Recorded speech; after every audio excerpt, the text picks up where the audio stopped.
ஆகாதவன் என்று உன்னை யார் தள்ளினாலும் ஆபிரகாமின் தேவன் உன்னை தள்ளிடுவாரோ? ஆகாதவன் என்று உன்னை யார் தள்ளினாலும் ஆபிரகாமின் தேவன் உன்னை தள்ளிடுவாரோ?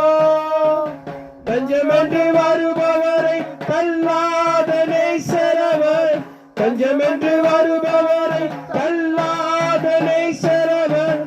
அஞ்சிடாத மகனே மகளே என்று உன்னை தேற்றிடவே உனக்கொருவர் இருக்கிறார், உன்னை விசாரிக்க துடிக்கிறார். உன்னையும் என்னையும் இயேசு நேசிக்கிறார், உள்ளங்கைகளில் வரைந்திருக்கிறார். வியாதியசன் என்று உன்னை ஒதுக்கி வைப்பார்கள், வேண்டாத வார்த்தை சொல்லி புண்படுத்த